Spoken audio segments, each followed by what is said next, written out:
kembali. Jumpa lagi dengan saya, Didi Priyono, mahasiswa Program Studi Pendidikan Kepercayaan Terhadap Tuhan Yang Maha Esa, Fakultas Bahasa dan Budaya, Universitas 17 Agustus 1945 Semarang. Pada kesempatan kali ini, saya akan memaparkan materi yang berjudul Pengertian dan Peran Guru demi memenuhi nilai ujian akhir semester tahun 2021-2022 dengan mata kuliah Sosiologi Pendidikan dan dosen pengampu Bapak Sony Junaidi SPD MPD.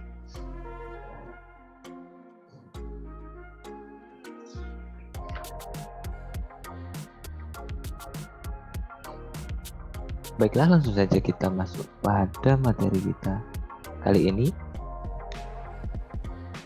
Yang pertama adalah pengertian guru. Pengertian guru secara umum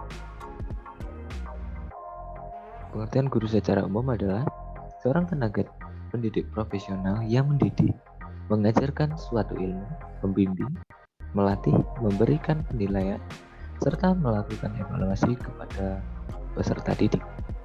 Adapun pengertian guru menurut para ahli. Yang pertama ada Triatmaka yang menjelaskan bahwa pendidik atau guru adalah seorang yang bertanggung jawab untuk memberikan bantuan kepada siswa dalam perkembangan fisik dan spiritual. Yang kedua ada Kusnul Khotimah. Kusnul Khotimah menjelaskan bahwa guru adalah orang yang memfasilitasi proses peralihan ilmu pengetahuan dari sumber belajar ke peserta didik. Yang ketiga, pengertian guru menurut Dr. Andes M. User Usman. Pengertian guru adalah setiap orang yang berwenang dan bertugas dalam dunia pendidikan dan pengajaran pada lembaga pendidikan formal. Yang keempat, dari pengertian guru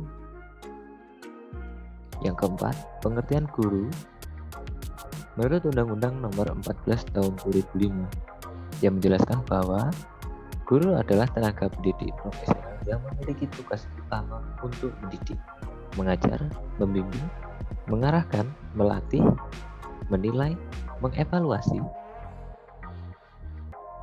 serta mengevaluasi peserta didik pada pendidikan anak usia dini melalui jalur pendidikan dasar dan pendidikan menengah. Dari beberapa pengertian tersebut dapat kita definisikan bahwa guru adalah seseorang yang telah memberikan dirinya untuk mengajarkan suatu ilmu, mendidik, mengarahkan, dan melatih muridnya agar memahami ilmu pengetahuan yang diajarkan. Selanjutnya, peran guru. Apa sih peran guru? Apa saja peran guru dalam memajukan moral dan pengetahuan anak-anak Indonesia, generasi penerus Indonesia?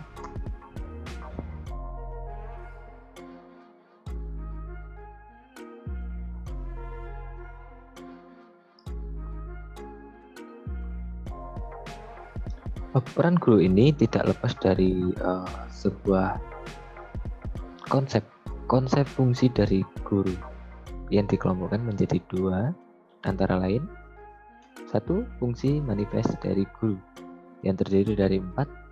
1. Guru sebagai pengajar. 2. Guru sebagai pendidik. Yang ketiga, guru sebagai teladan. Yang keempat, guru sebagai motivator. Yang pertama, guru sebagai pengajar. Mengapa demikian? Mengapa guru kok dianggap sebagai pengajar? Dalam konteks ini dijelaskan bahwa masyarakat mengharapkan guru bisa memberikan pengetahuan dan keterampilan dasar yang dibutuhkan oleh anak-anak. yang dibutuhkan oleh anak-anak mereka dalam mengarungi kehidupan kelak, seperti berhitung, membaca, menulis, dan sebagainya. Konsepsi pengetahuan dan keterampilan dasar dalam setiap masyarakat berbeda sesuai dengan perkembangan dan latar belakang masyarakat tersebut. Jadi di sini dijelaskan bahwa guru sebagai pengajar itu bertugas untuk memberikan pengetahuan kepada siswa atau anak-anak dalam lingkungan masyarakat, khususnya dalam pendidikan formal, baik itu pendidikan dini ataupun pendidikan menengah. Dan yang kedua, guru sebagai pendidik. Guru tidak hanya diharapkan untuk sekedar mengajar pengetahuan dan keterampilan sesuai yang dikemukakan di atas di poin 1, tetapi lebih dari itu dengan mendidik segala sesuatu yang diperlukan murid sehingga dalam beradaptasi dengan berbagai persoalan kehidupan seperti praksis budi pekerti atau akhlak, soft skill dan berbagai kapital yang diperlukan dalam kehidupan. Kapital-kapital yang diperlukan dalam hidup itu antara lain ada kapital sosial, kapital budaya, kapital simbolis, dan kapital spiritual. Hal ini berkaitan erat dengan fungsi guru sebagai pendidik.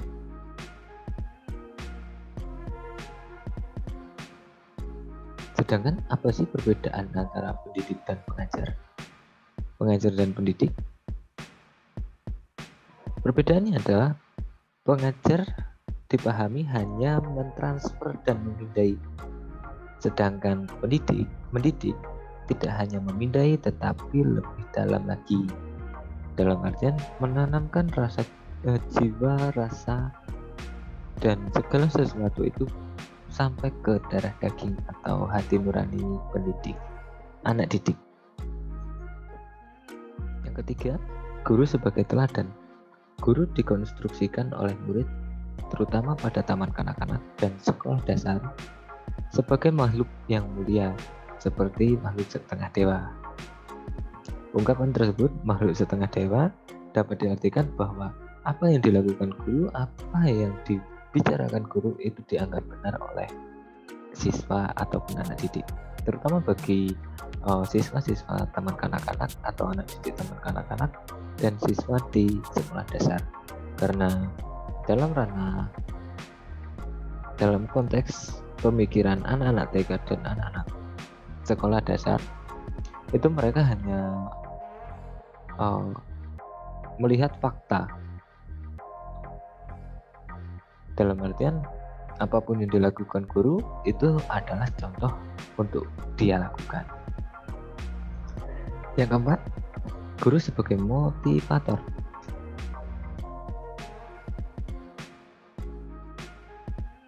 Guru diharapkan mampu memberikan dorongan, kekuatan, motivasi, dan energi yang besar kepada semua muridnya agar mereka mampu meraih cita-cita yang digantung setinggi langit.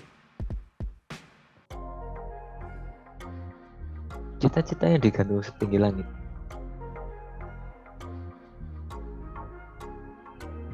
Dapat diartikan bahwa seorang murid dapat menemukan cita-cita arah hidupnya itu karena dorongan dari seorang guru, motivasi dari seorang guru, penguatan dari seorang guru untuk menguatkan karakter anak tersebut.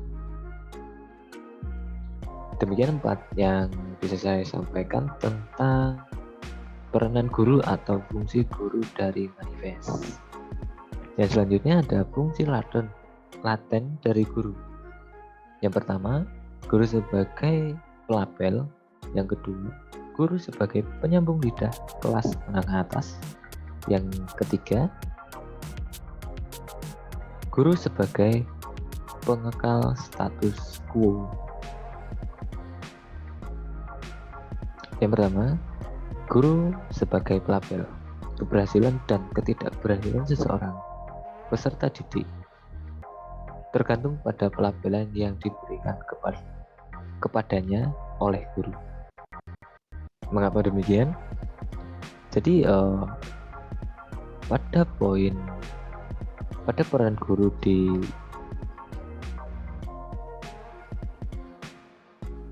guru yang baru saja kita bahas, bahwa guru itu dicontoh, ditiru, dan dijadikan sebagai motivasi seorang anak. Jadi kenapa kok pelabelan ini tergantung pada guru? Berhasil dan tidaknya, tingkat berhasil dan tidaknya.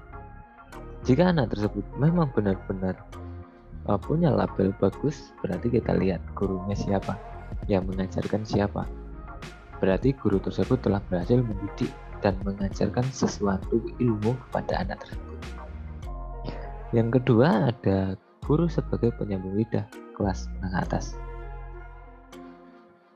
Di sini dijelaskan bahwa guru mensosialisasikan nilai-nilai dan norma-norma. Di sini dijelaskan bahwa guru mensosialisasikan nilai-nilai dan norma-norma yang ada dalam masyarakat, apa yang dianggap baik dan buruk, apa yang dipandang benar dan salah, dan apa yang dilihat tinggi dan rendah, merupakan konstruksi sosial tentang nilai dan norma dalam masyarakat. Dalam poin nomor 2 ini, peran guru lebih dari sekedar orang tua, karena di sini guru sebagai penyambung lidah kelas menengah atas, di mana usia anak di kelas menengah atas ini sudah memasuki masa remaja, sehingga peranan guru di sini sangat penting untuk membantu orang tua menyampaikan sesuatu dan nilai-nilai dan moral-moral yang berlaku di masyarakat. Dengan demikian, anak-anak peserta didik ini dapat terkontrol baik di rumah ataupun di sekolah. Yang ketiga, guru sebagai pengekal status quo. Status quo menunjukkan pada suatu keadaan yang relatif dan situasi keseimbangan tidak berubah atau stagnan. Keadaan seperti ini dikekalkan oleh guru melalui peranan yang dimilikinya.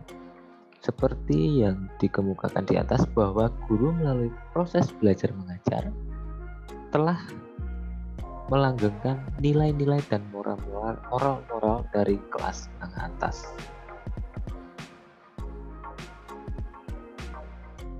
Jadi di sini dijelaskan bahwa guru sebagai pengekal status quo adalah sebagai penguat, mematenkan sebuah prinsip, sebuah nilai dan moral-moral masyarakat kepada anak-anak, terutama kelas menengah atas yang sudah mulai masuk ke ranah usia remaja, dan di mana usia remaja tersebut ingin keluar dari zona yang sebelumnya untuk mencari jati dirinya.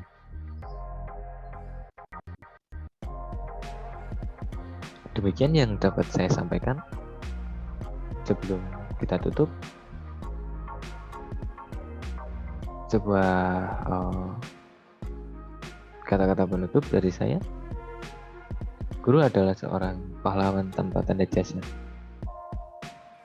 Tanpa ada guru, mungkin kita tidak bisa berdiri pada posisi saat ini. Jadi selalu hormati gurumu. Dimanapun kamu berada, selalu kenang jasa-jasa gurumu. Meskipun gurumu itu kamu rasa berlaku kurang baik terhadap, itu karena semata gurumu ingin kamu berhasil. Terima kasih dari saya. Bila ada salah-salah kata dan banyak kekurangan dari saya mohon maaf, dan mohon kritik dan saran dilampirkan pada kolom komentar. Terima kasih. Rahai.